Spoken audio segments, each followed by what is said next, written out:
News और आपके साथ मैं हूं ममता सिंह। तो चलिए शुरुआत करेंगे आज से दिन भर की कुछ खास बड़ी खबरों।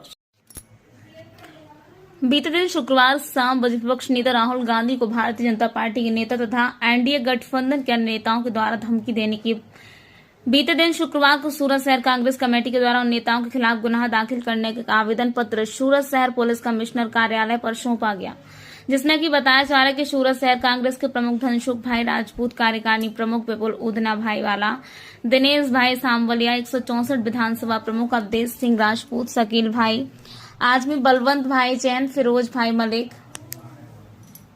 दयाराम तिवारी, बेदी सिंह राजपूत, करिश्मा बहन पांडे, छाया बहन ठाकुर, रईशा बहन शेख, मुकद्दर रंगोनी, मुशाहिर आजमी, हरिमंगल सिंह, कल्पेश बारोट, हरीश भाई सूर्यवंशी, सोनाल शेख, अशोक कोठारी, हरीश भाई परमार, भूपेंद्र भाई सोलंकी, पूर्व विरोध पक्ष नेता राजकुमार सिंह, अशोक भाई पिपले, रोशन मिश्रा, शशि भाई दुबे की शाह, सूरत शहर महिला कांग्रेस, NSUI सूरत युवा कांग्रेस, सूरत शहर कांग्रेस सेवा दल के सभी पदाधिकारी एवं कार्यकर्ता मौजूद रहे।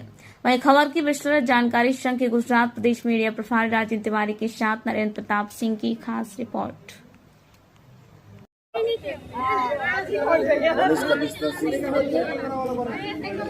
આખા દેશમાં રાહુલ ગાંધીની વિરુદ્ધમાં આઘાતજનક અને નિંદનીય ઉચ્ચારણો કરવામાં આવી રહ્યા છે। ભારતીય શાસક પક્ષના દ્વારા એમના MLA હોય, એમના મિનિસ્ટર હોય, એ લોકો જે રીતે રાહુલજી માટે આઘાતજનક અને એમને મારી નાખવાની ધમકી સુધી જે ઉચ્ચારણો થઈ રહ્યા છે અને એમાં શાસક પક્ષના પ્રધાનમંત્રી મૌન ધારણ કરી રહ્યા છે।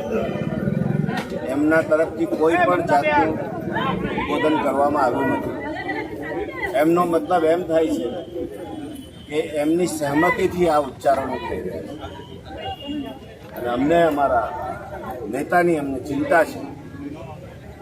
જે ભારત દેશના વિરોધ પક્ષના નેતા હોય અને તે પ્રધાનમંત્રીના ઇક્વલન્ટ કહેવાય, એને બરાબર કહેવાય, એવા વ્યક્તિ માટે આવા પ્રકારના ઉચ્ચારણો થતા હોય તેમાં અમને જોખમ દેખાઈ આવે છે।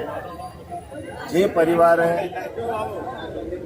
એમના નાની ઇન્દિરાજી, એમના પિતા રાજીવ ગાંધીજી જેવાની આતંકવાદી દ્વારા એમને ઉડાવી દેવામાં આવ્યા, એવા પરિવારના વ્યક્તિને આતંકવાદીનું લેબલ આપવામાં આવે અને આ સરકારનો વ્યક્તિ અને આ સરકાર એને જોયા કરે છે।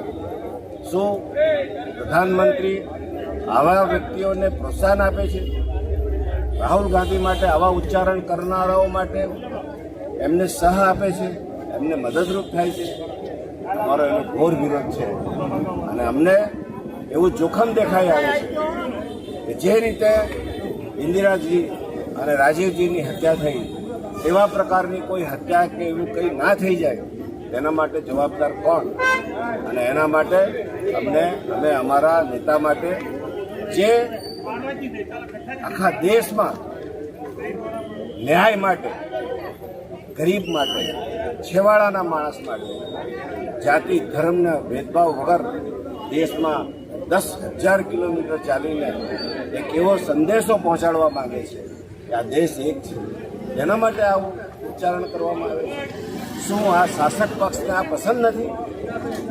દેશની એકતા માટે જે માણસ લડતો હોય તેના માટે આવા ઉચ્ચારણો કરે અને કોઈ પણ જાતનું એમની સામે એક્શન નહીં, એની સામે તલબો દાખલ કરો, એમની ધરપકડ કરો, એમના સભ્યપદો રદ કરો, એવી માંગણી સાથે અમે આજે કોંગ્રેસના તમામ આગેવાનો ભેગા થઈને એક આવેદનપત્ર આપ્યું। આવનાર દિવસોમાં કોઈ કાર્યવાહી નહીં થાય તો કોંગ્રેસ ક્યાં સ્ટેન્ડ લેશે? હવે આગલા દિવસોમાં જો કાર્યવાહી ના થાય તો કોંગ્રેસ તો અડીખમ રાહુલજી સાથે ઊભો જ છે ને, એની સાથે અટલ ઊભા રહેશે અને એમની અટલ લડાઈને અમારો સપોર્ટ રહેશે અને એમના માટે જે પણ કંઈ અમારે કુરબાની આપવી પડશે પાર્ટી આપશે। કોંગ્રેસ હંમેશા તૈયાર છે। वक्तों के एक छोटे से ब्रेक के बाद फिर से हाजिर होंगे ऐसी तमाम बड़ी विशेष खबरों के साथ। तब तक के लिए नमस्कार। हर खबर की अपडेट पाने के लिए आप हमारे चैनल को सबसे पहले सब्सक्राइब करें।